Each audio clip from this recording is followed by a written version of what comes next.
नमस्कार, मैं हूं डॉक्टर वरुण प्रभा और स्वागत करती हूं आप सभी लोगों का अपने इस चैनल पर। आज के इस वीडियो में हम बात करने वाले हैं 2D इको टेस्ट के बारे में। 2D इको यानी कि 2D इकोकार्डियोग्राफी।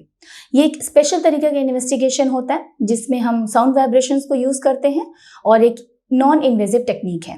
इस टेस्ट के द्वारा हम पता करते हैं कि हार्ट की फंक्शनिंग कैसी है, एसेस करते हैं कि जो उसके चैम्बर्स हैं वो ठीक है या नहीं, उनकी थिकनेस के बारे में पता चलता है और हार्ट के अंदर होने वाले ब्लड फ्लो के बारे में पता चलता है कि वो ठीक है, उसमें कोई दिक्कत नहीं है। तो आज के इस वीडियो में हम इसी के डिटेल्स के बारे में बात करेंगे। हम बात करेंगे कि 2D इको टेस्ट क्या होता है, इसके द्वारा क्या क्या जानकारियाँ प्राप्त होती हैं, इस टेस्ट को कब कराना चाहिए और बाकी डिटेल्स के बारे में भी डिस्कस करेंगे। आगे बढ़ने से पहले एक और जेंटल रिमाइंडर कि अगर आपने अभी तक हमारा चैनल सब्सक्राइब नहीं किया है तो जल्दी से जल्दी कर लें ताकि आपका कोई भी अपडेट मिस ना हो और मैं आप तक ऐसे ही अलग अलग मेडिकल इन्वेस्टिगेशंस के बारे में जानकारियाँ लाती रहूँ। तो जैसा कि मैंने आपको बताया कि ये जो टेस्ट होता है इसमें साउंड वाइब्रेशंस को यूज़ किया जाता है और उसके द्वारा हार्ट की फंक्शनिंग के बारे में पता करते हैं। पता किया जाता है कि हार्ट में कोई ब्लॉकेज तो नहीं है, कोई डैमेज तो नहीं है, जो ब्लड फ्लो हो रहा है हार्ट के अंदर वो ठीक है या नहीं। तो हम इससे क्या क्या पता कर सकते हैं? इससे पता कर सकते हैं कि हार्ट की प्रॉपर फंक्शनिंग है या नहीं है, हार्ट में कोई दिक्कत तो नहीं हो रहा, मेल फंक्शनिंग तो नहीं हो रही है, कोई डैमेज या ब्लॉकेज तो नहीं हो रहा है, और अगर कोई डेवलपिंग डिजीज़ है, कोई मतलब ऑलरेडी हार्ट से हमें पता है कि हार्ट के बारे में कोई दिक्कत हो रही है, हार्ट से जुड़ी कोई दिक्कत हो रही है, तो उसकी ट्रीटमेंट प्लानिंग में भी ये टेस्ट हमारी हेल्प करता है। तो इस टेस्ट से हम और क्या क्या पता कर सकते हैं या फिर हमारे डॉक्टर इस टेस्ट को कब कब कराने की सलाह देते हैं। अगर हमारे डॉक्टर को सस्पेशन होता है कि कोई हार्ट की प्रॉब्लम है, कोई अंडरलाइंग डिजीज़ है या कोई मेल फंक्शनिंग हो रही है तो ये टेस्ट करवाने की सलाह दी जाती है। अगर सस्पेशन होता है कि कोई कंजेनाइटल डिजीज़ है, क्लिनिकल टेस्ट के द्वारा ये समझ आता है या फिर कई सारे और इन्वेस्टिगेशंस के द्वारा लगता है कि कोई कंजेनाइटल डिजीज़ है हार्ट की, उसको कंफर्म करने के लिए टेस्ट किया जाता है। किसी तरीके का ब्लड क्लॉट है या ट्यूमर है हार्ट से रिलेटेड, उसको टेस्ट करने के लिए भी ये इन्वेस्टिगेशन करवाया जाता है। साथ ही साथ जो हार्ट के चैम्बर्स हैं उनकी डिटेल्स के बारे में भी पता चलता है, उनकी थिकनेस के बारे में पता चलता है। जो हार्ट के वॉल्व्स हैं उनकी डिटेल्स के बारे में पता चलता है, उनके साइज़ के बारे में पता चलता है। जो हार्ट के अंदर ब्लड फ्लो हो रहा है उसके बारे में पता चलता है। और उसके अलावा अगर चेस्ट एक्सरे में मान लीजिए कि हार्ट का साइज़ बढ़ा हुआ नज़र आ रहा है तो उसको भी इस टेस्ट के द्वारा कंफर्म किया जाता है। तो अब जानते हैं कि टेस्ट कैसे किया जाता है।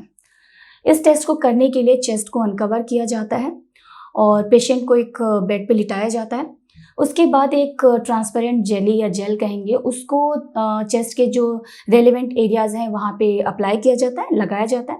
फिर एक ट्रांसड्यूसर होता है या प्रोब होता है, उसको छाती के उन एरियाज़ पे मूव किया जाता है जहाँ की इमेज हमें लेनी है। तो साउंड वाइब्रेशंस जो उसके थ्रू आते हैं मॉनिटर पे, फिर जो हार्ट है उसकी डिटेल्स हमें नज़र आने लगती हैं, उसकी इमेज वहाँ पे फॉर्म हो जाती है। और जो ये साउंड वाइब्रेशन को यूज़ करके जेली के हेल्प से ट्रांसड्यूसर के द्वारा जो इमेजेस ली जाती हैं उन्हीं इमेजेस के द्वारा डॉक्टर आपके बारे में जो डिटेल्स हैं वो उसकी जानकारी प्राप्त करते हैं और उसके बाद जो भी आपको डायग्नोसिस देनी होती है या फिर आपको जो भी तकलीफ है उसके बारे में आपको बताते हैं। ये जो इमेजेस होते हैं ये कंप्यूटर मॉनिटर पे देखे जाते हैं, प्रिंटेबल फॉर्म में भी होते हैं।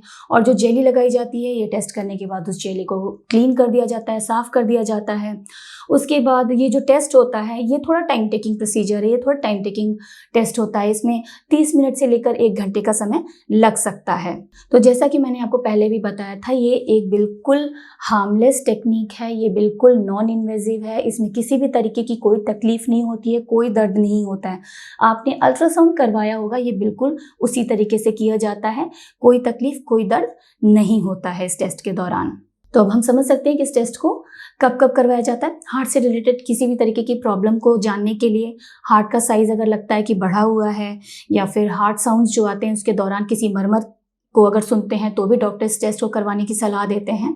और बाकी उसके वॉल्स, चैम्बर्स, इन सब का डिटेल हमें इस टेस्ट से मिल जाता है। ये जो टेस्ट मैंने आपके साथ डिस्कस किया एक बहुत ही स्पेशल तरीके का इन्वेस्टिगेशन है और मैं हमेशा ये सजेस्ट करती हूँ कि जब भी आप कोई भी मेडिकल टेस्ट करवाते हैं या इन्वेस्टिगेशन करवाते हैं तो हमेशा आपको एक अच्छे लैब के पास जाना चाहिए। हमेशा एक रिलायबल, वेल रजिस्टर्ड लैब से ही सारे इन्वेस्टिगेशंस और टेस्ट करवाने चाहिए।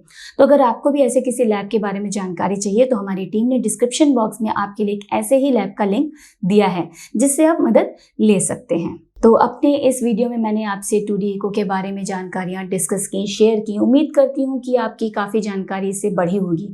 उसके अलावा भी अगर आप कुछ पूछना चाहते हैं या फिर कोई सुझाव देना चाहते हैं तो कमेंट बॉक्स में जाकर हमें ज़रूर बताएं। धन्यवाद।